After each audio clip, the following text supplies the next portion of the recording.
What have I got? Better? Much. Thank you.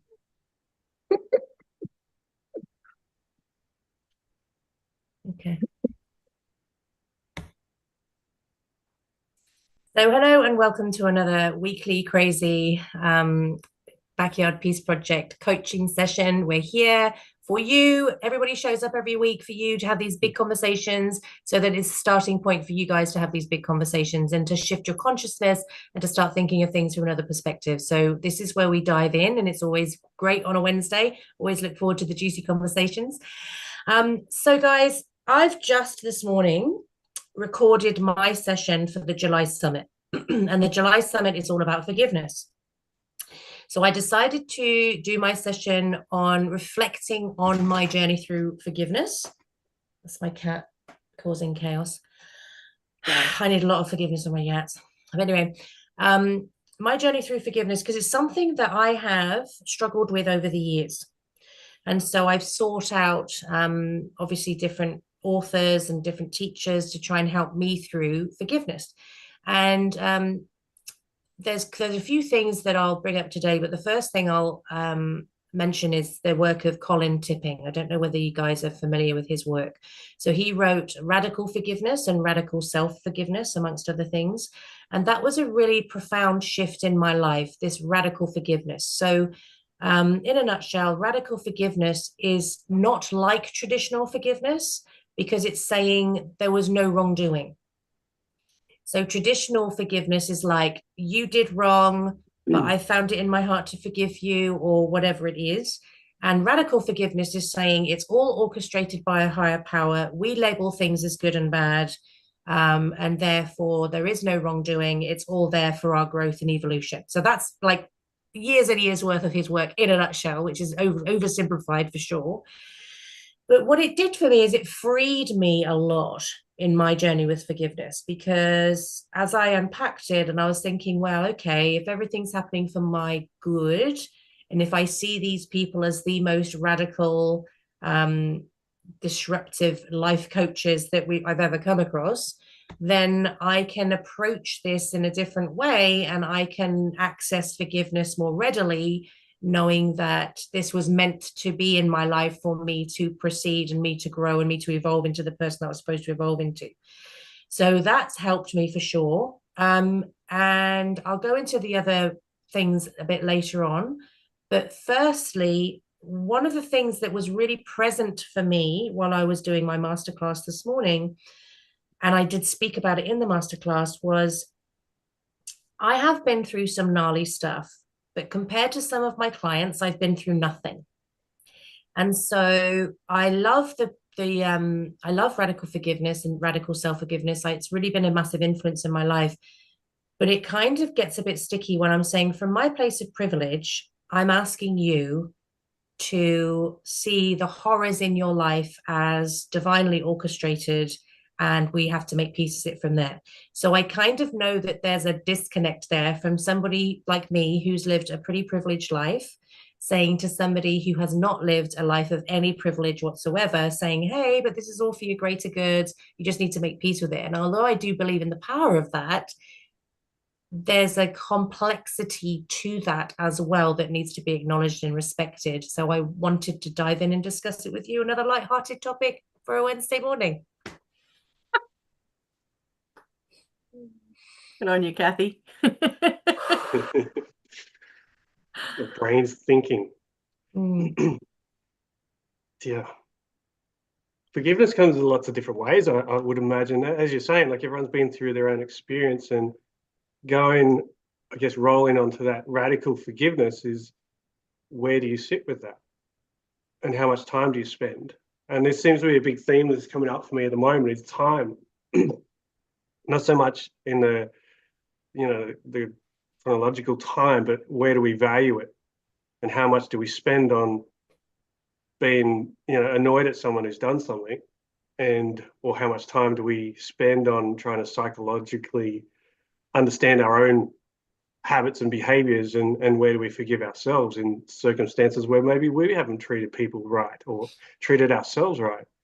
So it comes on a lots of different levels there, but to me, it comes back down to how much time, and this is probably big learnings on understanding myself, is how much time do I spend being annoyed at the world of things that are going on that I have no control over. And same goes if someone's done something to you, do you have control over them? And where does that fit? And then as the sort of, I guess, the growth happens over life, is like the only thing that you have control over is your own responses, your own feelings, emotions, and behaviors, and how you think about things. So the growth, and it's not an easy one, to be radical, is to get into a place of what part and what is your role in the experience, and then what can you take away from that. And I'd imagine that would be part of the radicalness of going, how do I learn this quick so I can move forward? How do I value my time more and spend less on being annoyed at the world and the people, and then from there you can come from a place of more clarity and compassion, which is what we want to sort of spread out into the space, into the world, and make the most of our time, because it's not a long time. It's pushing closer to 50 now, starting to look into what's next, where is life going, and how does it all fit, and why am I still pushing different patterns that I've had my whole life. And then so it comes into valuing every moment. And a lot of us say we don't have enough time to live, to that person's done this, or I'm stressing about that. It's like, well, value it. You've always got a minute, you've always got 2 minutes. You can always take some massive actions if you really choose to. And forgiveness is one of them. And that's where the radicalness is. Make it quick, move on as best you can, even though some of the horrific stuff's out there and that takes a bit longer. But there's a lot of little stuff that we hold on to for way too long, which restricts us from living fully. So it's like, where do we step into that? And where do you value your time? Do you think it's the difference too between blame and responsibility? Like, we talk about, and I, particularly in my work with parents, when I'm working with parents and they've got to get over their own childhood or heal from their own childhood, and they all of a sudden realize that, because in normal psychology, we do a lot of understanding why our parents did what they did, where does that come from, what's the background, all of that sort of stuff. And it's great to understand, but it does a couple of things. First of all, it has us going, okay, well, I can't blame them for that then. And it has us feeling empathy or compassion for our parents. But the other angle to that is, as a parent, if you're then, if you are knowingly, or that even if you don't intend to, chances are you're probably going to hurt your own kids somehow. And that's if I blame my parents, then I have to take responsibility for the shit that I'm messing up, right? And that's a huge undertaking. Particularly when most mothers have issues with their mothers and then they're mothering, right? So there's this cycle that kind of happens. But I think personally that we can go from blame. It's not about blame. We all come with the shit that we've got. It's about taking responsibility. And I have this movement around the mother-daughter mosaic, and this idea being that as um, a person, we come with whatever shards of glass and whatever pieces of tile that we were given, that have come down and that we've inherited. It's how we place those pieces of tile and glass, the broken bits. How do we place them for beauty? And it's about taking responsibility for placing those. And so I think when we can shift away from blame, and maybe, Cathy, I haven't read the book, but maybe that's kind of part of the ethos there, is it's not about blame so much as, all right, this is what I've got. How do I take responsibility for making something beautiful moving forward? And how do I gift the next generation with something beautiful to move on from? I love that, Philippa. I really do. And it's so interesting because it's actually a conversation that my eldest daughter and I had this week. and it's she was at university, and she's finishing up, and she's doing this last intensive, and she's planning a documentary. And actually, we actually think we're going to do it for the Backyard Peace Project. It's very cool. So we actually very excited. That's awesome. But I won't tell you everything because it will reveal too much, and it's very exciting what's going on in the background. But it's stimulated a conversation between us. Now, I have been very vocal about the fact that I've been proud of myself as a parent for disrupting certain patterns that have been generational. For myself and for my husband, we've both done the work because we really wanted to clear up as much of our stuff as we could so it didn't filter down through our parenting. But it was so interesting having this conversation with Sky, because she said, I'm so grateful for all of that, Mum, because I can see the dynamics, I can see what you've broken, I can see how differently you parent, I can see all of that. But these are the ways that it trickled down. And I was like, I was gutted. I was actually gutted, because my whole parenting journey has been to show up and be the best parent I could possibly be, to make sure I didn't make those mistakes, to make sure that I was creating a different environment, to all of those things. And yet still, some stuff got through, and it's not massive stuff. I mean, it's stuff that we talk about and I've apologized for, and I brought it. I mean, I'm the first to bring it up. But I thought, far out, I've been intentionally trying to change the narrative, and yet some things still pass through, those shards that you were talking about, Philippa, those pieces of tile. And I think because of the foundation of the relationship that I have with my children, they've been able to take those shards and make it into something beautiful rather than have it be trauma that's following them. But I kind of felt, and this is where the radical self-forgiveness comes in, because I was like, that feels uncomfortable for me. That feels really uncomfortable for me as a parent, as a mother, as their primary carer, that some things have slipped through the net that I wasn't even consciously aware of. So, but again, it's turning up with that 100% responsibility again, isn't it? And it's not about perfect parenting, it's about present parenting. Yeah, I love that. I just wanted to ask that I understood that correctly, Cathy, despite all the work that you've been doing with your clients and on yourself, and despite how freaking amazing you are with all the tools you've learned, you're still human. Just to understand that correctly. Don't tell anyone. But it's hard when you're my mothering journey has been such a profound piece of who I am. It's not been the entirety of who I am, but it has shaped me in so many different ways. And to know that despite all of my conscious, intentional decisions, choices, responses, this stuff still happens. And like Philippa was saying, you know, we tend to have to forgive our parents for certain things, for sure, because again, nobody's perfect. But then when it comes and falls on your shoulders, you're like, hang on a minute. No, I didn't get that memo. That is not what I signed up for. But unless we step into that with grace and ownership and the respect of how that affected our kids, then it has the potential to sabotage their growth and their evolution. But if we can say, hey, yeah, hands up, like, I get it, like, I'm so sorry about that. It wasn't my purpose, it wasn't my intention, but that happened, and I feel sad that happened, but I'm so glad you can tell me, and you know, I'm moving forward, I'm going to be much more aware of that. But far out, it's a tough gig.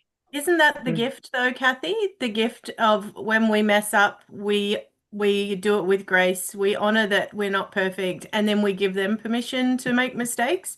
I think if we are aiming for perfection in our parenting, in our work life, in our relationships, we never make it acceptable for other people to make mistakes, and that in and of itself isn't okay. So much pressure. We have to be okay with our own mistakes, with messing up, with being imperfect. And I love how Judith says it. She calls it being flawsome.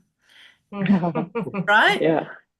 Flawed but awesome, right? Like that's the gift for our and I think it's the one that too many kids don't get is that not enough parents accept responsibility for the mistakes and do it with grace and they beat themselves up, and then we end up with perfectionists and all the other shit, right? So I think that's the gift. Yeah. Absolutely. And it's giving them that space or support after they've failed, and giving them as best you can, giving them some tools to work with that. And that sounds perfectly what you've been doing. And I'm sure we all strive to do as parents is, Cathy, that you've given them the tools to look at the situation and go, well, that didn't work, but I understand it and I can talk to you, as opposed to, I'm perfect, I've got to hide it and pretend that I'm better than anything in the world. And then the guilt and the fear and all the challenges come up, and then you're 40 years old and you're in therapy for the rest of your life because you're trying to figure it out. If you can give them the gift early on to realize that messing up and trying and challenging and stepping into the pain actually makes them better humans. It's where the gift comes from. Like the nice comfort is where everyone's stuck these days. And this is why there's so many problems, because everyone thinks it's got to be comfortable. It's got to be nice. And when it gets challenging, everyone's like, oh, hands in the air, not dealing with that, I'm going to run, or they're going to Didn't sign medicate, up for they're going that. to bury themselves. And so it doesn't get solved. And that's across the board. So the stepping into the forgiveness of that is give yourself permission to mess it up, like hard, because that will make your children even stronger. And And I that's have to hard say, being a parent, because it's like it is. you want to be there and catch them every time they're falling and support them and, oh, I'll help you, I'll fix you. But help them with knowledge and wisdom and experience. You know, I've seen this with my son. He's going through some anxiety, like he's 8, and seeing him going through school and things like that. It's like, I want to help him go, oh, support you. I was like, well, this is what I went through and this is what helped me. And now here's some tools that I learned if you want to use them. And now he's starting to catch on to those things, and the simple breathing stuff has been really effective. And, you know, but it's helping him to, I guess, get to understand when and how to use his tools, rather than having to go for 20 years of tool making or tool learning. Let's help them now and help ourselves with that as well. It's interesting. I didn't have biological children, but I had a stepson, and I met him when he was 5. And one of the things that I told him early on was he never had to call me mom, or I was not taking that place. You know, he has a mom, albeit his mom is bipolar. So there was challenges there, most definitely. But the one thing that I said to him when he was little is, no matter what you do, no matter what happens to you, what situation you're in, you can always come to me and tell me about it. I don't care how messed up it is, whatever. I'm always here to listen, provide guidance as much as I can. He's now 33. And it's interesting, some of the discussions that we've had, because different times he's looked at himself and he said, you know, well, all of my friends are married or they're in relationships. Like, have I messed or missed out? And oh, I didn't finish my undergraduate degree. Am I a failure? And his dad had lots of issues as well too. And I always wanted to reassure him that this was all part of his learning of his life. And that, you know, at one point his mom was living with him, and he had to kick her out because of the things that she was doing in his apartment. And he said, I'm an awful person for kicking my mom out. I said, no, that's not your journey. That's her journey. You don't have to rescue her. So I think the whole thing is yeah, Cathy, you're human. But if we try to be perfect in our, and I'm not going to use the word parenting, I'll use the word guidance, because of my situation. But if we try to be perfect in our guidance and try to circumvent all the potential issues that could happen, or the experiences or lessons that they might encounter, are we doing them a favor? And I actually thought about that recently about my own parents, where they kind of left a lot of life learning lessons up to me to take from those experiences. And I mean, they weren't lackadaisical parents or anything like that, but when I really think about it, it's like, no, we think you're smart enough based on the guidance we've given you that you will figure out how to work through situations in life. And that's going to give you a lot of resilience to be able to handle situations. So, you know, I could be angry that they didn't maybe give me more guidance or mollycoddle me or whatever. But when I look back at it, I'm pretty damn resourceful and resilient because of some of the things that they just let me experience and work through. Mm.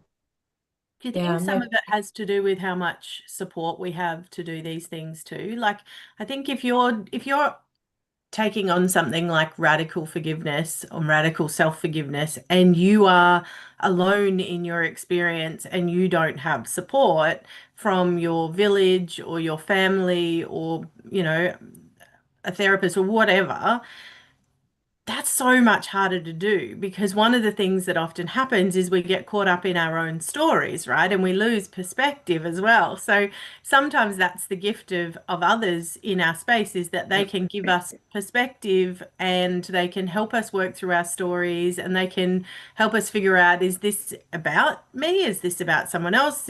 Where did I get this? Is this even true?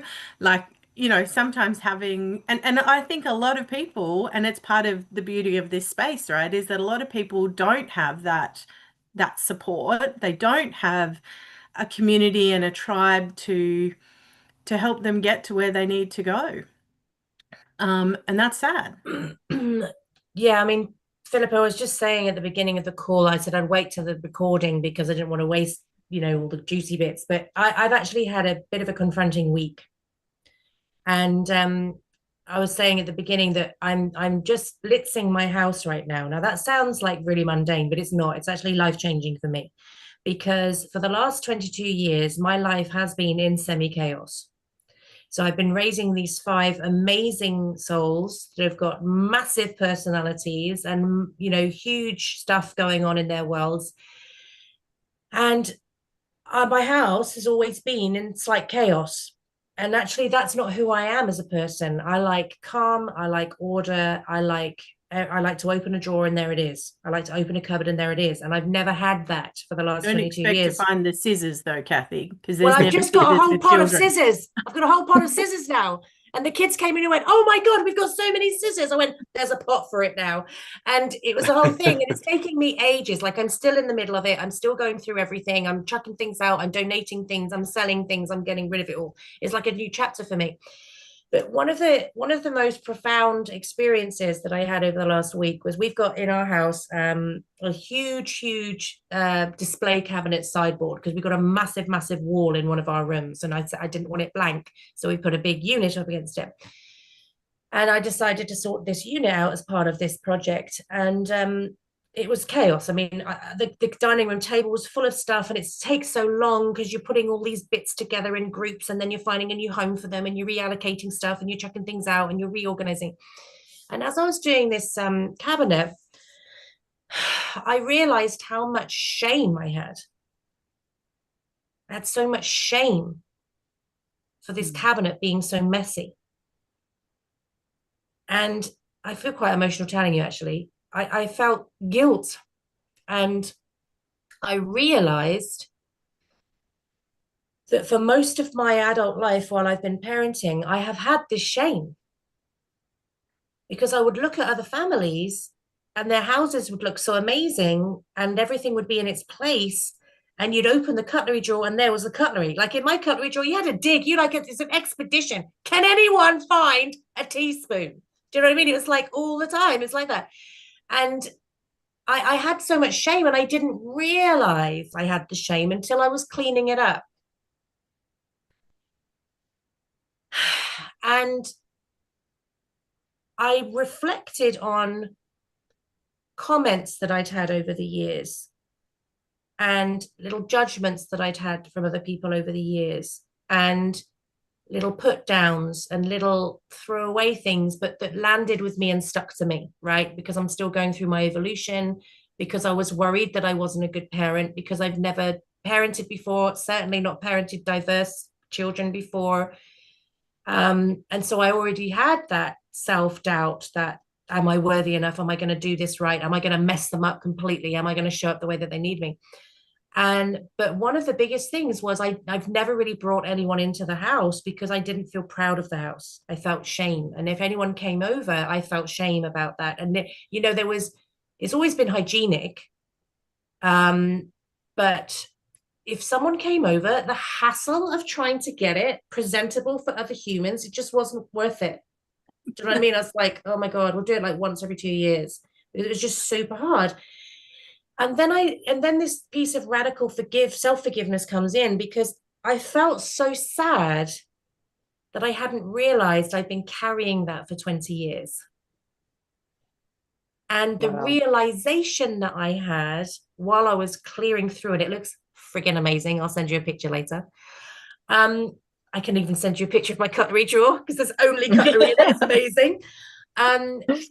But the realization that I had was, hang on a minute, I couldn't carry everything, because I was somebody without a support system, Philippa. I'm an immigrant, and my kids were such huge personalities, nonverbal, massive self-sensory stuff. When they were little, people tended to be repelled by us because they just didn't know how to help. They didn't know how to connect, or they didn't understand, and therefore they were scared of it. And so I was very lonely during those years. And I realized I put those pieces down to focus on what they needed. And I couldn't do both. And that was the piece for me where the radical self-forgiveness came in, because I suddenly realized it was a choice that I put that down so that I could be present and not so house proud that I wasn't allowing them to become who they wanted to be. It's taken me 22 years to get to that point. And I felt a lot of sadness with that, but I also felt relief in the acknowledgement of that. You were so powerful when you were telling the story. There was a couple of really big sighs. I just want to thank you for sharing that. I can so relate on many, many levels. I had a similar thing happening after Rob died, and the house went to absolute chaos. Like it took me about 18 months to start addressing it. I just didn't know where to start. And it was also, I think I mentioned that in one of our talks before, it wasn't just mess for me. Everything had emotional attachment all of a sudden. You know, there was that, the last coffee cup, or the pile where his itinerary from his last flight was, and the last this and the last that. There were, like, everything had emotional attachment. It was really, at first impossible for me to even get started on it. And I eventually got a professional organizer in to help me with that, because she had a lot of empathy for my situation and knew how to navigate me through the chaos to finally work through it. And I feel I'm probably like 95% there. I don't know and don't think actually that my house will ever be 100%, because I live in it. It's not a display home. But there was this shift of acknowledging that, and, you know, the self-forgiveness. I felt so much shame, and I didn't have time for shame. I had a lot to do with grief. I didn't have time for shame as well when people came in, but I did feel it. When people came in, I could feel the judgment, even if they didn't want to or whatever, or maybe that was me judging myself. And that is the one thing that I wanted to bring in from the very beginning when you started with this topic is the point of reflection. You know, when we think of forgiveness, I think it's really, really important to bring the reflection in and go like, okay, what can I learn from this? What's the reflection in all of this for both parties, you know, for those who are judging or who did something to you, to really reflect and go like, okay, what's my lesson in this? And what is there to forgive? Is it mine? Is it theirs? Is there a bit for both of us in this story? And it made me think of my godfather, who never apologized for anything. not because he was an asshole, I'm sorry to swear here. He was the most amazing person, still is, like he's still alive, and he's actually a very important male influence in my life after my dad passed. And then when Rob passed away, he came back in to really hold space for me. He's incredible. And to me, when it comes to self-development, he's an absolute guru because he lived and breathed it for the last, I don't know, 50 decades and taught it. And he's really, there's not one book, I believe, on the planet that he hasn't read in the space of self-development. But that one thing I just never got. I just never understood why he didn't apologize. And he said, you know, when things happen, there's no time for forgiveness, apology, or whatever. There's just why did this happen, or what's in it for me? What's the lesson? He only ever went to the lesson, and that was the one thing I could never really 100% agree on. I'm like, so if I'm standing there, you walk past and you step on my foot, you don't apologize, although you hurt me. Like, it's, you know, that simple, super simple thing. It's like, well, you know, there was always a reflection, and what's the lesson in that? And, you know, like, well, who said that you were standing in the right place, or who said that? And there was always that I didn't do it on purpose or whatever. It was always only about the lessons. And I, till today, still struggle with that concept, because I think apart from all the lessons, we can all look at reflections and lessons and what we don't need to learn from that. A simple "I'm sorry" can go a very long way, and people sometimes wait for that for their entire life and never hear it, you know, and then they hold on to that. So for me, there's the topic of reflection, there's the topic of letting go, and of course the self-forgiveness, you know, because the you just need to let go of that when you're waiting for that "I'm sorry" all your life and it doesn't come. I've been in situations like that multiple times. So of course, with all my self-development background, it brought me to the space of who's the common denominator here. Like, you know, maybe there's something about me that I need to learn from that I need to. And then people always went to this space of, you just need to let go of it. Just let go. If it was that easy, I would have done it, you know. So how do I? But I think what I want to get to, this is my sort of my third point about that, and I want to wrap it up there from my end, is the soul contract. That to me was something that came in big time when it came to my mum, and it really triggered that for me when you shared about your family before, Cathy. And I had quite a challenging relationship with my mom on and off since my upbringing, and we are at a good space now. And what changed it for me, what really triggered a big amount of healing, was the book Soul Contracts by Carolyn Myss. And to me, somebody handed that to me and said, oh, you need to read this for Rob. But I thought, I already know that Rob and I had a soul contract. I already know that. I really felt like there's something else. And I started reading the book. It's actually called Sacred Contracts, not Soul Contracts. And in the first chapter, I knew I had to read it because of my mum. There was this, okay, what was our contract in this? You know, why did she behave the way she did? And what did that make me? Who did I become through that journey? And all of a sudden, I had a massive amount of gratitude that then turned into love, that then turned into forgiveness, that then turned into a better relationship. So yeah, that all came up for me while I was listening to you guys. A very light topic for today. Thank you. As always. Yeah. I think that's a great point you put into that, is the I guess it's the future focus, or the focus of looking at the past and what has it become for me now. Because as you're speaking there was a reflection that came up that I hadn't thought of for years. Was I spent so much time. I spent 20 plus years trying to solve a problem that I felt against my uncle or step uncle, whatever you call them. But years ago when I was a kid, so like I had a dream of doing a shaping surfboards at that time, and he's like, you'll never amount to anything, you'll be nothing. And so I took that on board, him being an influential, you know, adult, I suppose, in the family. But I felt like that was my reason for not succeeding or not getting better or always failing.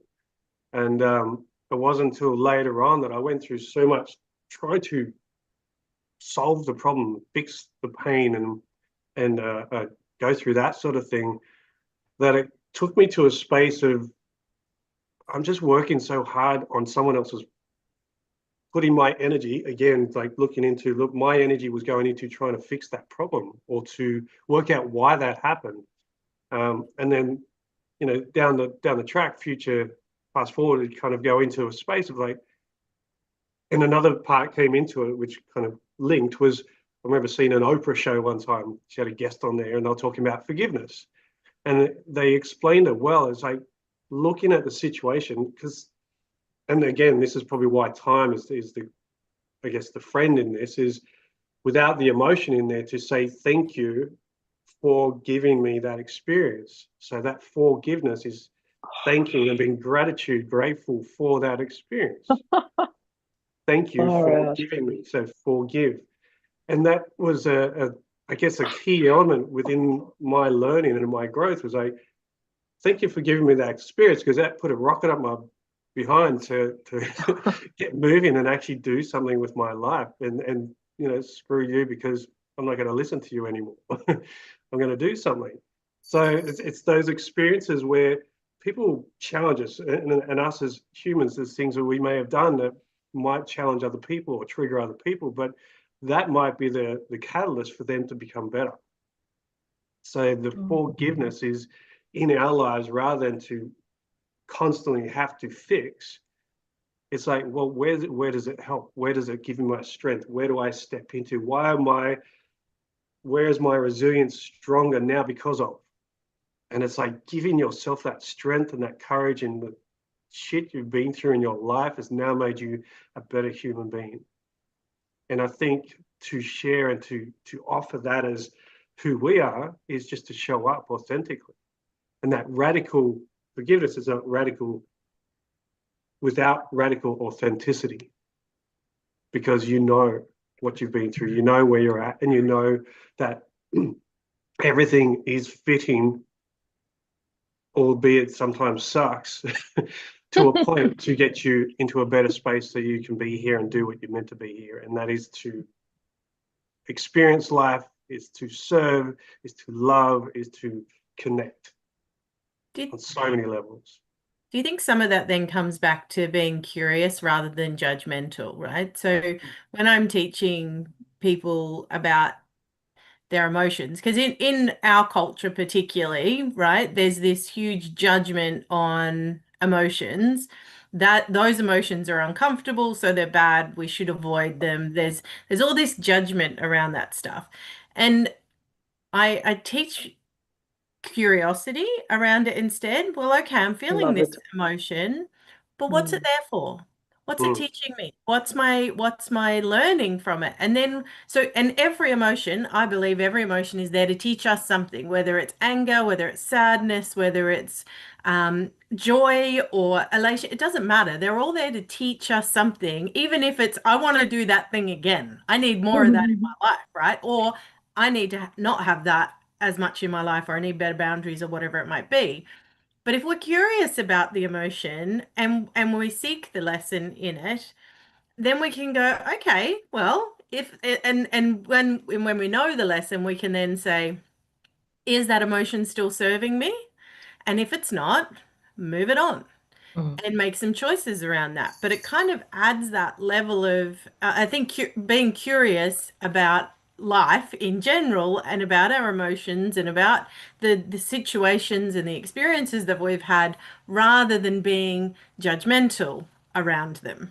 I think it's just a nicer place to come from anyway, right? Like, it's so much less work if you can just be curious. And I, when we're stepping into our new selves too, as we do our healing and we become different people, I like to show up and think, how am I going to show up today? I never know, because I get to choose every step of the way. So, with the exception of drawing, which I suck at so bad, I can literally not do a stick figure without messing that up. But apart from that, and I'm okay with that, but apart from that, I'm like, how am I going to show up today? Am I going to be better today at this? Am I going to you know, and particularly when I did my healing with TRTP a few years back, all of a sudden I started showing up differently with my parenting, with my relationships, with all sorts of things. And if I'd have expected more of the same as what there was before, I think I would have created that. But I was curious because things kept happening that I wasn't expecting. And I'm like, oh, look at me. That's new. That's interesting.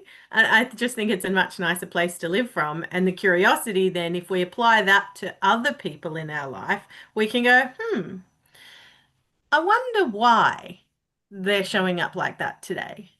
Mm. I wonder why they are doing that today or why they did that back then, and just be curious rather than judging. Oh. I Yeah, love this so much. Philippa, And it's staying with the play on words what you had with forgiveness before, when you said that, in my mind, I was like, wow, how beautiful is that when then curiosity becomes a cure. I love that. mm, mm. And it's And such a good word. Yeah, sorry, Cathy, you go. sorry, I was just going to say, adding on to what Philippa said, which is so great. Um, one of the other things I wove through my masterclass this morning was Ho'oponopono, which has helped Mm, me massively in my life. So Ho'oponopono, for those who aren't familiar, love is that. it's a prayer basically, and the way I say it is, I love you, I'm sorry, please forgive me, thank you. So if ever I come across somebody or a situation that I'm really struggling with, for me, I ho'oponopono it. And even when I'm working with clients, when they're quiet and they're processing, I'm doing ho'oponopono in my mind. So I'm going, I love you, Mm, I'm sorry, please forgive me, thank you. I love you, I'm sorry, please forgive me, thank you. Just to help to shift the energy, help with the healing. And for me, what the ho'oponopono prayer means is, I am that I am. mm, So instead of approaching somebody with judgment, approaching them as, if I had faced those same circumstances if you had faced, if I had had those exact same experiences, if I experienced the same amount of trauma or rejection or heartache or whatever, I cannot 100% say that I would not have done what you have done. mm, I am no better than you. I've had different experiences than you, and I have to see the potentiality in me of what you have done if I had been in those circumstances. So the Ho'oponopono for me is just leveling the playing field. It's like going, I see you, I'm capable of that myself. I can meet you where you are. I have compassion. And although your actions have hurt me, I understand the place where it's come from. And so that has helped me a great deal in my mm, forgiveness journey, is by saying, well, I've had a pretty privileged life. I haven't faced those circumstances. And if I have had to do that, I'd have had to harden in areas that I haven't had to harden. I've had to survive in areas I haven't had to have that survival. And so you can't be going around judging and criticizing because you don't know. You mm, just don't know. And that I'm not, and as I said this morning, it's not that I'm going to welcome that into my experience. No, I've mm, got really firm boundaries around what I'll accept into my experience and what I won't accept. But I can release that person, that friendship, that relationship, that experience, release it to the light with compassion, love, empathy, and a hope for healing. mm. Mm. I love Such it. an important point, Cathy, is we do forget or don't take a moment to think about what that other person has been through. Mm, Um, I'm observing that within my family right now, sort of extended family, and my niece and nephew, and the anger they have towards their mom, certain things that went on when they were children and stuff like that. And she was married to my brother, who is no saint in himself. But I said to both my niece and nephew, because like, oh, mom, mom throws everything out of proportion, and it's all about her. And I said, you're not thinking about what she's been through and how overloaded her nervous system is. And mm, she just turned 70. I said, she's dealt with a lot in those 70 years. You don't suddenly turn that around because you've started doing the work. Mm. That can take a long time to heal. So I said, I'm not dismissing maybe some of the things that she did, but at the same time, yes, you guys have anger around certain things, but we still need to take a moment and step back and say, yeah, this person's done a lot of work. They've been through a lot of stuff. The nervous system doesn't just reset itself because we've decided today we're going to start doing the work. That's a whole healing process in itself as well too. And that's one of the things that I try to remember, and I'm not perfect at it, but when somebody's reacting, or even when I'm reacting, what's going on in my nervous system? What's going on in their nervous system that's making them show up that way?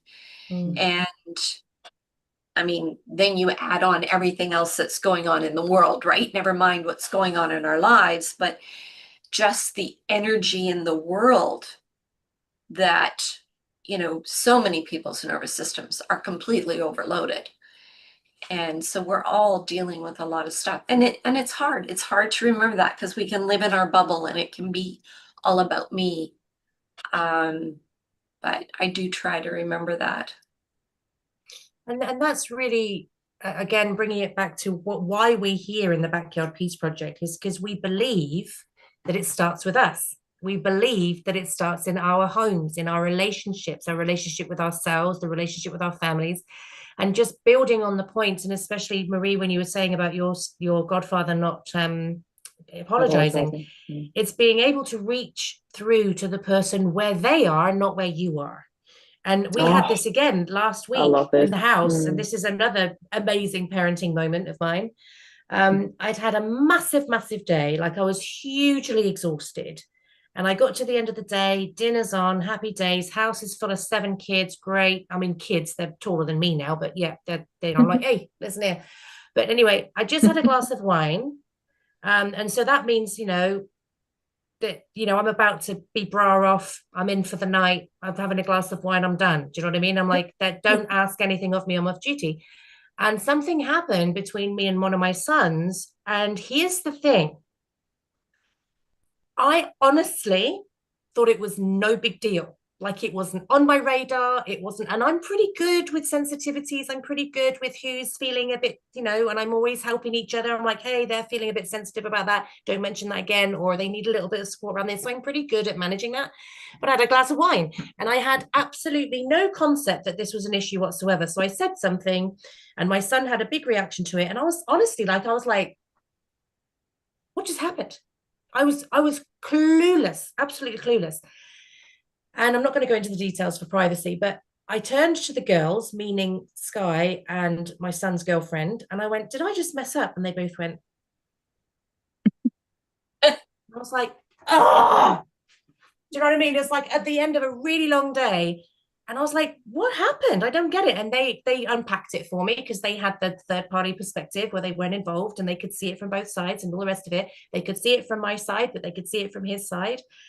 And I said, do I need to apologize? And they went, and I just went, I hate apologizing. and they were like, we know. And it's not that I hate apologizing, it's hate that I have to apologize. I hate that I've messed up to that person, so I'm going to have to make amends. I don't like that piece. I don't mind apologizing. It's the fact that I have to apologize that I don't like. So I'm throwing myself around the furniture with this glass of wine going, oh my God, am I really tired? And so anyway, I ended up going to his room, having a conversation. And you know what, guys? He was really upset over something that to swear to God, it was like, pass me the milk. Like it was that non-event to me. But to him, it really meant something. And we ended up having this really long conversation and we unpacked a heap of stuff. And I obviously apologized. And I said, I really did not see that at all. I just did not understand that was where you were. And I really apologize for not being sensitive to that and blah, blah, blah, blah, blah, still drinking wine. And I'm so glad that I managed to do that. But I could have gone, don't be ridiculous. That was nothing. Dismiss. But that would have damaged our relationship long term. But it's hard when you're like, I'm tired, I've about to take my bra off, I've just had a glass of wine, I don't want to do this right now, I can't believe there's drama when I just wanted to ease into the evening. But that's just the way it was. And so I had to take that on board and show up in that way. And I was annoyed with myself for having made the bloody error in the first place. But it's, as you know, it's meeting that person where they are. And I think that's also really important, that to us, it might be, you know, you could easily gaslight and go, that was nothing, like, get over it. Do you know what I mean? Like, that was really nothing. But to them, it meant something. Well, I had a And similar why do these experience. conversations always happen? Sorry, why do they always happen at like 12 or 1 o'clock in the morning? That's yeah. Or just as you're about to drop them off for school and everything was perfect up until that one moment, and then Exactly. you're setting them out the car door and going, like, and then, you know, you don't get quite that full circle on things. And it happens because we all have our own perspective, right? We all have our own story that we're telling. And it's really interesting. I learned a very valuable lesson. I reckon it was probably 16, 17 years ago. And I may have shared it with you before, but her name, I was lucky enough to live around the corner from the beautiful Sharon Maloney, who does some beautiful work in the birth space and in women and you know, menstruation and the journey of sexuality. And I had been confronted by a couple of friends who, you know, I was doing a lot of political work at the time, advocating really hard for consumers, and they felt that I was rather like a bull in a china shop. And I didn't take the feedback very well. I was gutted. I was gutted. And you know, in that process, I was lucky enough to talk to Sharon, and she said, you know, your sole responsibility is to figure out what you own in that space. What do you own and what is theirs? Because there's going to be two pieces there, right? What's yours? Because yours is yours to take responsibility for, to grow from, learn from, shift, heal, whatever you've got to do, that's yours. What do you own? And really be honest with yourself in what do you own. And then whatever you don't own is theirs. And you just hand it back with love and let it not be your thing and go, that's theirs to fix. And I get to be who I am. And and you know, it has changed everything about the way I receive feedback since then, but also um, how I sit in situations and experiences, because I want to know what's mine and what I own, but I also am equally aware that I cannot change somebody else's stuff for them. And I mean, I can guide, but I can't do it for them. They've got to step into that, right? Like, we can't empower anyone to do something that is theirs to do. The whole idea of empowering someone is, if it's mine. If I empower you to sign something for me, that's because it was mine to sign and I've given you that. But our own worth, our own person, and our own power, that's not ours to give, that's ours to take, if that's, you know, so we can't do it for other people. So those two concepts alongside each other had me going, okay, well, I can take responsibility for my stuff. I can give you back your stuff. And then if you want to be empowered, you can take responsibility for your stuff. But I'm owning my own empowerment and I'm going to do that work. And yeah, both of those pieces I think really helped me in terms of other people's stuff as well, and their perspective and their story. Um, and we do want to apologize. I think the whole apology piece, you know, I love that you had that story, Cathy, and I'd loved for you to walk away with a different, rather than I hate having to apologize. Well, you made a mistake and now you get to give the gift of an apology. It's another human element. I'm like, come on, guys. Right? Don't keep telling me that. But it's a gift. It's a gift to be able to give that, I think. Perspective. But also, it's so great what you were saying, Philippa, about other people owning their stuff as well. Because even within that restorative conversation, some of the pieces I was like, that's your piece. Yep. That's your piece. I've got my pieces here. That's your piece. And that was a good conversation. And we do have those good conversations. Like my kids are really good at owning their pieces as well, which is great. But it reminded me what you were saying about its quote I saw when it said, I'm not intimidating. You are intimidated by me. And that's just a beautiful equation of what you're saying, is that, you know, you can be in your power and you can speak your truth and you can be kind, and people go, oh my God, you're so intimidating. No, I'm not. I'm being kind. You're intimidated by me, and that's your stuff. And so it just reminded me of that quote, which fitted really well. I love that, Cathy. I'm going to put that on the wall. It's so good, because sometimes, you know, that's sometimes a bit of gaslighting, and sometimes like don't be so bright because it's making me feel uncomfortable that I'm not stepping into my light. Like, yeah, well, you go and put some shades on and go and, as Lisa Nichols says, you put some shades on and let me do my thing, and you go and do your thing. You know, so that's interesting as well. So yeah, I think that's really important when it comes to forgiveness, of making sure that we're in integrity. We know what our pieces are. We take responsibility for our pieces, but we don't try and take on everything. And because one of the things my kids and I have been talking about phrases dealing with difficult people, which happens a lot at school. And one of my favorite phrases, which is probably a little bit passive aggressive and not the greatest parenting moment again, but you know, I just say, you know, we say, so you're saying you're 100% right, and just hang it there, because nobody's 100% right. Very, very rarely. Like there's shades, there's different colors, there's different things. You know, and how did you want me to feel when you said that? Is another great one that my kids are using at the moment, because there's a lot of stuff going on, and just putting it back, just giving it back, giving that piece back. How did you want me to feel when you said that? Could you repeat that, please? I'm not sure I heard you right the first time. Like, commit to it so I can hear it. You know, I'm recording it, you know, whatever. But, you know, making sure that we're in our integrity, but also giving those pieces back is part of their growth and their evolution. So that's really important, as long as we're showing up and doing our piece, I think. It's so good that they're doing that, because so many of us can have that freeze response, right? When something hurtful is said, and we're just kind of like, and then we just hold on to it. So it's great that they're working on that ability to be able to respond. Yeah, and respond rather than try and justify or convince or anything like that, because one of my kids does go into that mode because they're very heart-centered and they want to belong and they want connection and all of the things, and so they can go into this spiral of over-explaining and trying to, you know, and I'm just like, don't, darling, just stop, breathe, and just hand it back and see what they say. Because I think we've become in this such a fast-paced society where you know, people say things without thinking, and there's a lot of that with social media and things, a lot of what we call keyboard warriors. When you think, well, would you actually say that to their face in person? If you would, then fair enough, but if you wouldn't, then be quiet. But to have that pause and sometimes hold space and reflect back to the person what they've said to you.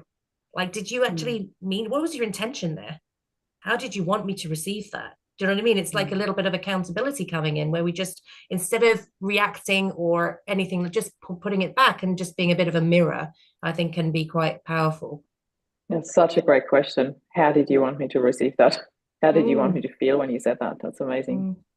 I'm going to put that into my tool belt. Yeah, got it there. Okay, so an amazing conversation again. Thank you so much. Are there any last words to wrap this up that anyone would like to share? Any last pieces? Thank you. Good. Peace. Peace, baby. Yeah. And I'll be sharing more parenting tips next week. How not to do it. Oh my gosh. All right, guys. Thank you so much. Thanks everybody for joining us, and we'll see you next time.